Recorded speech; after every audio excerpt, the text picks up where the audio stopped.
Hey, hello everybody, I'm Munbalance, and today we're going to be talking about player housing in Final Fantasy XIV. You see, this is actually a pretty unique system in which players can own their own houses and decorate them how they see fit.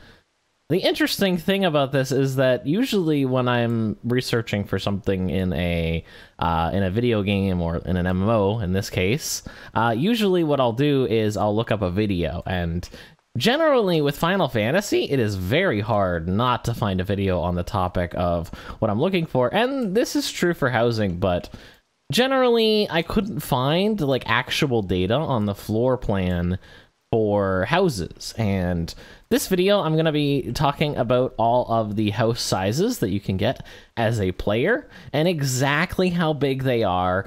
And I'm actually going to go into, I actually made some data on how much you're paying per size of the house, and also going into detail like that and talking about furniture density, because while I could find a lot of videos that said, hey, this is the plot sizes and this is how much they cost, I couldn't really find any information on like, this is actually how big the house is, and this is how much you're paying for it, and all of that cool nerdy data stuff. That's what I did, and that's what this video is going to be focusing on. The reason I'm talking about this is because, well, the meme team Free Company is looking for a new house, looking for a medium or a large house, because this is a small house and it is very cramped. Most of the time the guild is just hanging out in the yard because the inside of a small house is actually very, very cramped.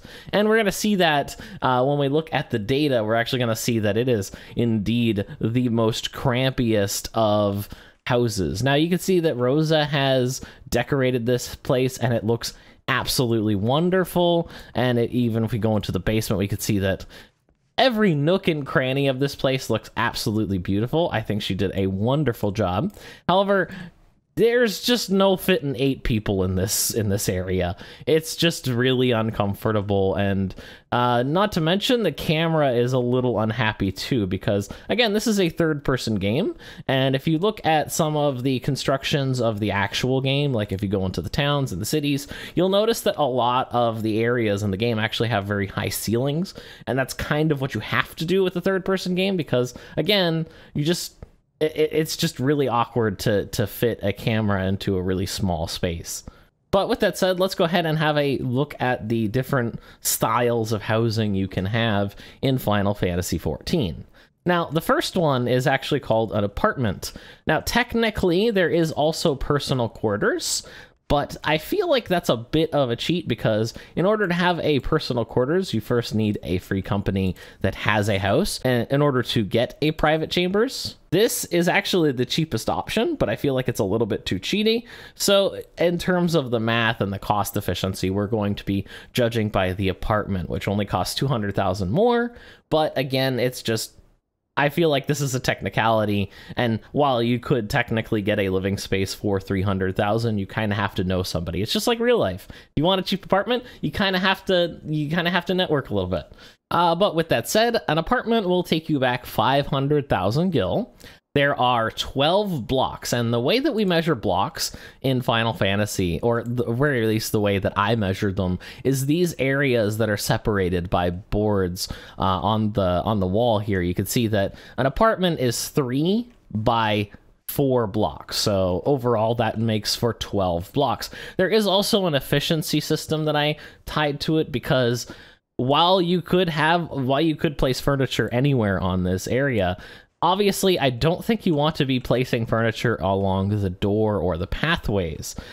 This essentially means that these blocks are suboptimal. I called them path blocks, but essentially, if it's an optimal block, that means that you can place furniture in there and it's not going to obstruct anything. And as we get into larger houses, there's going to be more pathways to more areas, and we'll actually see that a path block or an uncommon or a suboptimal block is actually quite pops up quite a bit in the larger houses. There's also a furniture limit in Final Fantasy XIV based on the size of the living area. So in an apartment or a personal quarters like this, you can fit 100 furniture slots. This actually means that you'll have a furniture density of 8.3 pieces of furniture per block of house. Now, if you only place things in optimal blocks, it actually raises it up to 9.09. This means that you can have 9 pieces of furniture in one block of house, and you wouldn't run out of furniture slots until everything is filled. Since the price of an apartment is fixed, there is no variance in price, and you're looking about 41,000 gil per block, which is actually quite cheap considering the cost of land. And if you're just talking about optimal blocks, if you're only spending money on the optimal blocks, then you're looking at 45,000 gil per block. Now, once you graduate from an apartment, you can actually buy a plot of land, and this will allow you to build a house on top of it. Now, these plots come in 3 sizes, and they have varying costs based on both the size of the plot and also just its surroundings. So if it's a very high quality plot, you're looking at spending more money on it. And then of course you also have to pay to build the house on that plot. But the first size of a plot, and probably the most common and cheapest option, is of course a small house or a cottage. So this is actually going to be a total of 30 blocks. However, while there is a lot of information on this, and even on the wiki it says that yes, it's about 3 times bigger than the apartment, but I feel like this is not optimal information, because while yes, the cottage is 30 blocks as opposed to 12, so it's actually honestly a little bit over 2 times bigger, but if we only count the optimal blocks. Now, because this is the smallest house and houses have more things that you need to access, they have the private quarters, they have the entrance to the stairway, and honestly, I'd say stairs are not optimal blocks either, because you can't really place anything on them, or else you'll obstruct the access to other blocks in the house. So while you have a technically 3 times bigger, almost 3 times bigger, it's almost closer to 2 times. It's probably a little bit under 2 times, because just so many of the blocks for the small house and the cottage are suboptimal blocks that you can't really decorate too well. And if we look at the cost per block for a cabin, it actually really depends on how much you buy the plot for. With the cheapest plot being about twice as expensive per block as an apartment, where if you get a very expensive plot, you're probably looking at closer to 3 times the cost. Now, our next step up from a cabin is going to be a house, and this is placed on a medium plot and is actually quite a bit bigger than a cabin. The floor plan for a medium house is going to be 4 blocks by 6 blocks, which leaves for a whole lot more open space, and not to mention there are 3 floors.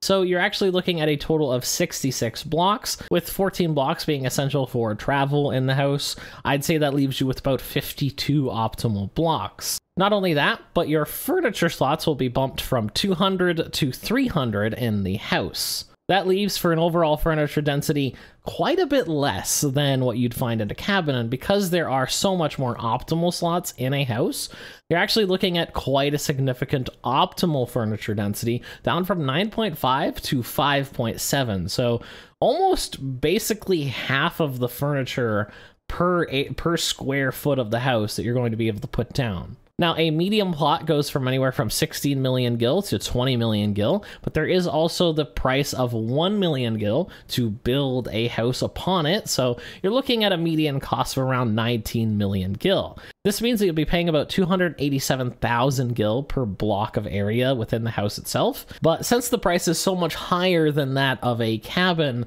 you're still looking at a considerable uptick from the price of a cabin when you talk specifically about optimal blocks. Now, the final housing upgrade, the biggest house that you can get, is going to be on a large plot, and is going to be a mansion. Now, a large plot goes from anywhere from 40 million gil to 50 million gil, and there is a cost of 3 million gil to build the house upon it. So on average, you're looking about spending about 48 million gil, but this could very well be the most expensive thing that you could buy in Final Fantasy, because I'm pretty sure the second most is going to be a 50 million gil mount, which is just like a big golden catfish thing. It's kind of crazy. I'll put it on screen. But anyway, this is potentially the most expensive thing that you can buy in Final Fantasy outside of like buying super rare mounts from other players. But that being said, the mansion is going to be the biggest by far housing area that you can get. It's going to have a total of 163.5 blocks. Actually, the mansion breaks quite a bit of rules because while the block area kind of worked for everything up until this point, the mansion breaks so many rules, and they put so many things like in the middle, the doors in the middle, the stairs are in the middle. So I actually had to break a lot of my own rules here to make the floor plan for the mansion. Now, we see the ground floor is actually 6 by 10 blocks. This is a massive floor plan, and honestly, it's kind of intimidating. If you want wide open spaces, the mansion is definitely for you. But not to mention, the mansion also has 3 floors similar to a house. There is a bit of an asterisk with the top floor because a lot of the top floor is taken up by the hole that is for the basically overarching balcony of the mansion. And if you actually go to the back of the upper floor, then you'll see that there is a balcony door which you can exit and be on the balcony of your mansion, which should be a whole lot of fun. But the ground floor is pretty simple. There is some support beams which might get in the way, but I wasn't honestly sure how I would quantify them, so I just kind of ignored them. And the basement is just a really wide open area, and because the stairs hug the wall, it makes for a much wider open space. And oddly enough, the basement doesn't need support beams, so you're looking at a very, very open space with the basement. The upper floors consist of 2 rooms that are actually like 2.5 blocks big on each side of the balcony area. And you actually have a little bit of an extrusion, which is like half of a block out the front of the top of the upper floor. That's actually going to add to your total blocks. But since this is a very thin path and they all lead to different places, this is probably going to be a suboptimal block, just basically this whole balcony area. So overall, it does eat up a lot of optimal blocks. However, the mansion has so many blocks that it doesn't really matter. In addition, the mansion is also going to bump your furniture slots up from 300 to 400, which is probably not enough considering how much more space the mansion has than the house. See, the mansion is actually 3 times bigger than the house, and your furniture slots are only going up by about 30%. So overall, this leads to a furniture density of an abysmal 2.45. And if you only count optimal blocks, this actually goes up to 2.9, but it's still very far away from the house at 5.7. And honestly, you're looking at about 1/3 of the furniture density to an apartment. Now, overall, the mansion is actually not too much more expensive per block than a house because it's so much bigger. The massive cost of a mansion actually kind of balances out. You're going to be paying on average about 293,000 gil per block, and if you only count the optimal blocks, because the mansion is just so efficient in how it places its blocks, you're actually going to get a much better deal than with a house. You're actually only going to be paying about 350,000 gil per optimal block as opposed to 365 with a house. Now, obviously, the smaller places are going to be a whole lot more gil efficient, but if you are looking for a big area, big indoor area, you really can't beat the mansion's efficiency with just how large it is and how much of its slots are completely open and unobstructed. Well, there you have it. That is the data analysis for the buildings, the player housing areas in Final Fantasy XIV.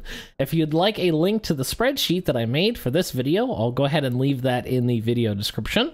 And that's going to include all the floor plans of all the different housing areas that you can have, as well as the math with them that associates their furniture density and their cost per block and all that stuff. All of that cool nerdy stuff is there on the other page, but if you just want to see the floor models, honestly, I found that to be the most interesting part, is just to have a floor plan of all of the different buildings. So if you want to see that, you can go ahead and check the description.